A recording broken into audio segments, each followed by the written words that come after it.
we asked, or the organizers asked the people here today as representatives to speak a little bit about the 13th Amendment. Some of them got up here and told us how none of this is going to work. Some of them got up here and told us how we were just having a march, and when we finish with this march, we got to continue doing the work like this ain't important right here, right now, today. Yeah. Some of them got up here and told us we were wasting our time. I'm not feeling that at all. Yeah. Let me tell you what's going on here today. This is the largest gathering of slavery abolitionists in the history of the United States happening right here today. In 16 cities across America, they are marching in unison with us and in solidarity with us, and they're not doing it to end mass incarceration. They're doing it to end what? Slavery. See, y'all don't know what the hell slavery is apparently these days. I just pointed out to you how it works. Well, how did it come into play? The 13th Amendment exception clause traces all the way back to 1777 Vermont. It's in their constitution right now where they say that prisoners shall be duly convicted except for, it says slavery shall be abolished in the state of Vermont except for prisoners duly convicted or in case of debts or the like. What the hell is the like? Like you could be a slave for being the like in the state of Vermont. They were the first ones to put it out. From Vermont in 1777, it went on with Alabama. From Alabama, it went into Ohio. Those three states adopted what was the predecessor of the 13th Amendment. By 1865, it had gotten to Abraham Lincoln. Do y'all know Abraham Lincoln was a lawyer? Do you trust lawyers? No. Come on now. Abraham Lincoln was a lawyer. He was in the middle of a civil war that was impending at one point, and then it actually happened. He was looking for a way to solve the problem between the North and the South. In a letter to Justice Stevens in 1862, I believe, he said clearly to him what the difference between the North and the South was. Where he told Justice Stevens, you in the South think that slavery is a right that should be allowed to all. And us in the North think that it should be restricted. That is the only difference between us. Now, what did he mean by restricted? He was talking about convict leasing. He was talking about what occurred in 1865 when the North won the war and they put convict leasing into effect immediately. Where I come from, in South Carolina, they built that first prison there in 1866 and are proudly bragging about it. Within 2 years, many of these prisons across the South went from 90% white to guess what? 90% black. The people who were supposedly freed were immediately rearrested under black codes and pig laws and put right back in those damn cells where they were leased out to the railroad mines, leased out to the coal factories, leased out to the plantations where they were just slaves at. And this was happening after the so-called emancipation, after the 13th Amendment. This went on. It went on all the way up to 1928 in Alabama. In Alabama in 1928, there was a cave-in that took the lives of 128 black men, women, and children. They were being leased out to this mine, to work in this mine for free. Many of them picked up because they didn't have money in their pocket and was in somebody else's town, because they looked at a white woman wrong, because they spit on the ground, because they were fucking black. As simple as that. And then they leased these men and women out to these companies and built what you call America right now. Now, if that's not slavery, I don't know what the hell is. See, the difference is, prior to 1865, the individual, as the letter proclaimed, could own people. After 1865, the transfer of ownership of your behind went from the individual to the state owning people. And they kept those people in those cages because taxpayers would pay for their upkeep. There's a book by the name of One Dies, Get Another by J. Mancini. And in that book, it's titled One Dies, Get Another, J. Mancini, Prison Leasing in the United States, 1866 to 1928. In that book, he says, the only difference between slavery and convict leasing was with criminals so plentiful they were seen as disposable. Yeah. They didn't have any care of taking care of them anymore. And this wasn't before 1865, this was after 1865. So I'm telling you that went on until 1928. And the way they do things here is they transform slavery. They always transform it into something else and call it another name. And people get up here and start talking about how slavery is mass incarceration, how slavery is justice for sale, how slavery is over-policing, how slavery is injustice in the courts, racism. I don't give a damn about no racism, I give a damn about slavery. Without slavery, those races wouldn't have a damn power. They wouldn't have the power they have right now. They wouldn't have it. They couldn't do anything to you. But right now, those men can come over here, put a gun in my face, and put me in a jail cell any damn time they feel like it. And they represent white supremacy. The next stage of slavery was Unicor. Unicor is one company. Anybody here familiar with Unicor? Yeah. It's $1 billion a year business that was established in 1936 as a replacement after convict leasing. All they provide is prison labor. They have 109 factories making 170 some odd products, with the factories are built into the prison. You hear what I'm telling you? Built into the damn prison. $1 billion a year service. Now, in the 80s, well, actually, let's go to the 70s. I want to do it real quick.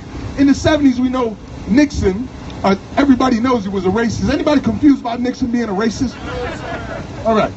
In the 70s, this racist president started what was called the war on drugs, right before he resigned, right? And we know today that Nixon admitted that he was doing it to target blacks and anti-war protesters.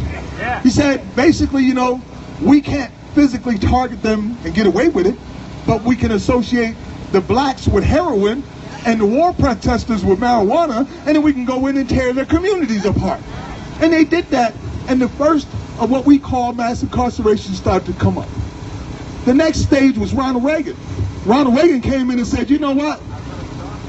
This whole thing about people not being able to own people anymore sucks. I want to change that.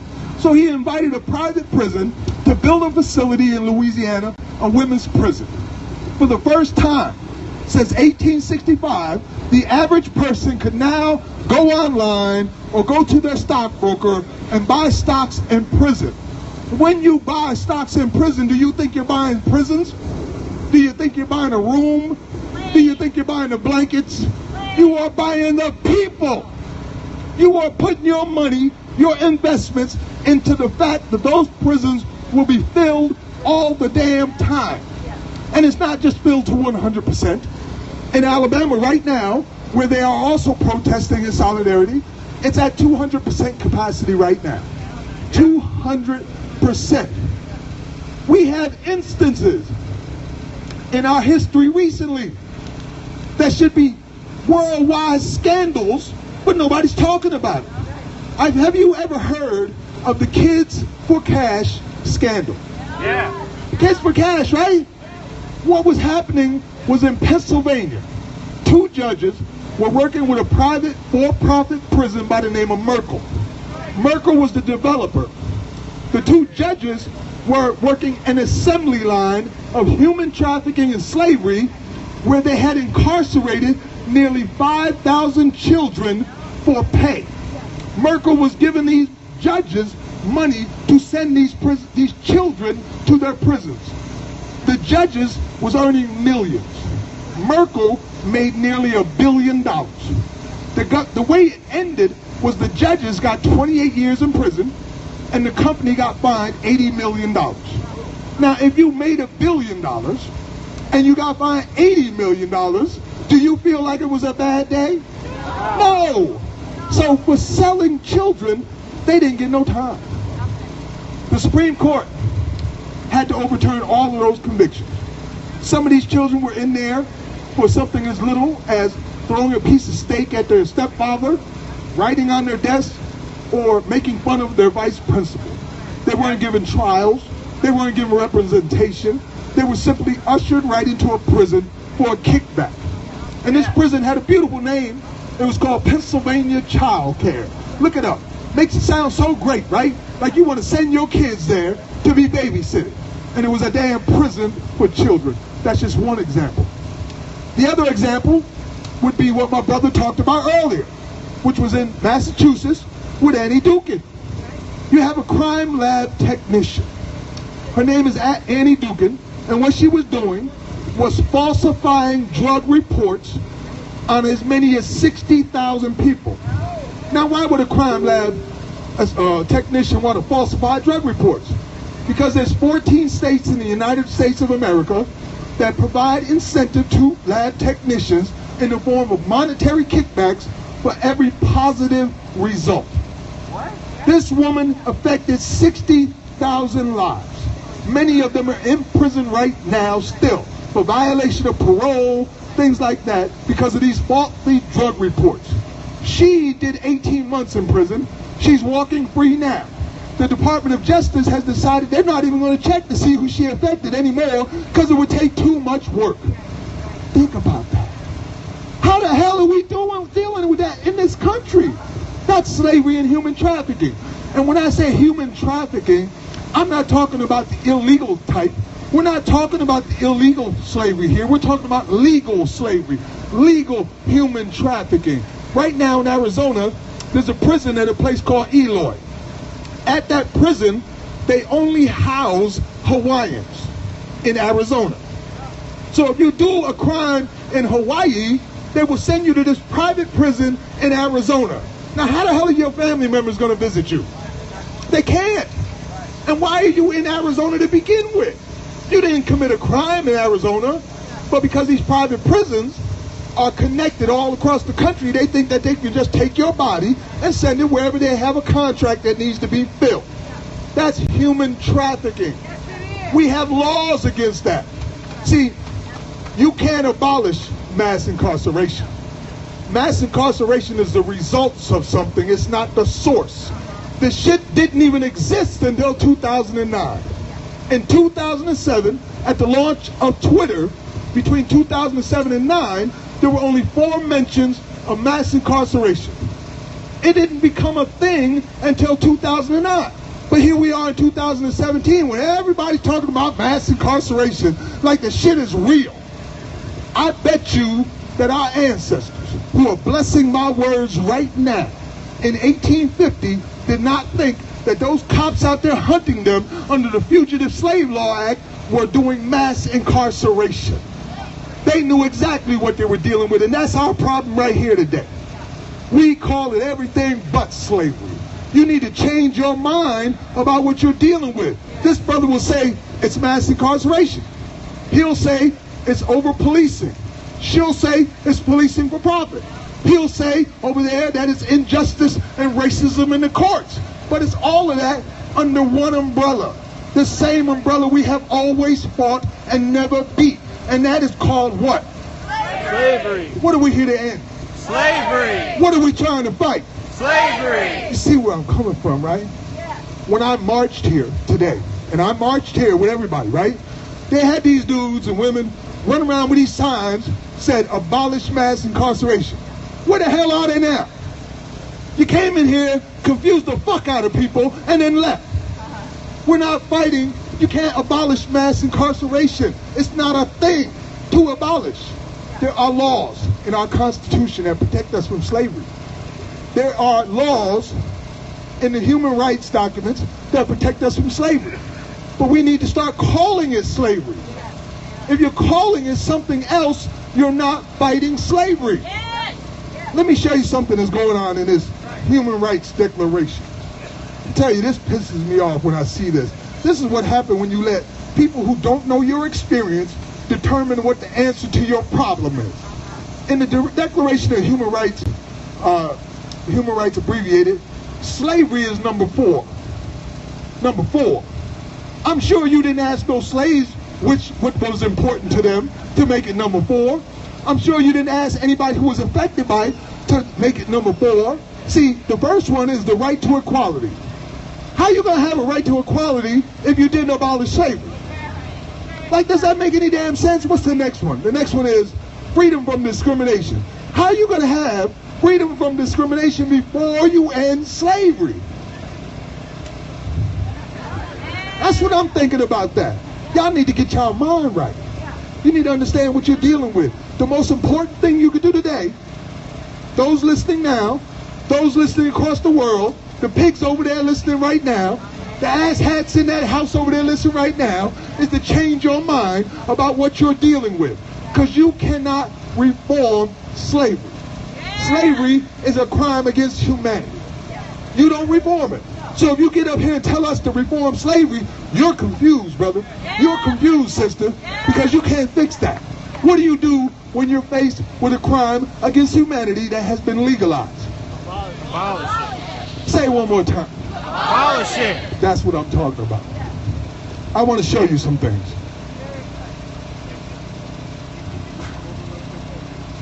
Okay.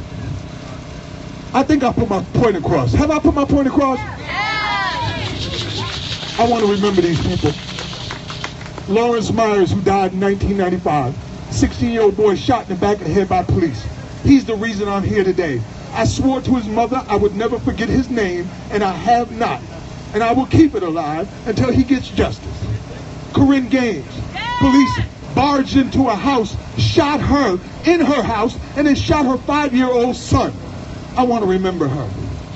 And Kajami Powell, who on this day, in 2014, right after the Mike Brown incident, was murdered by St. Louis police or Missouri police.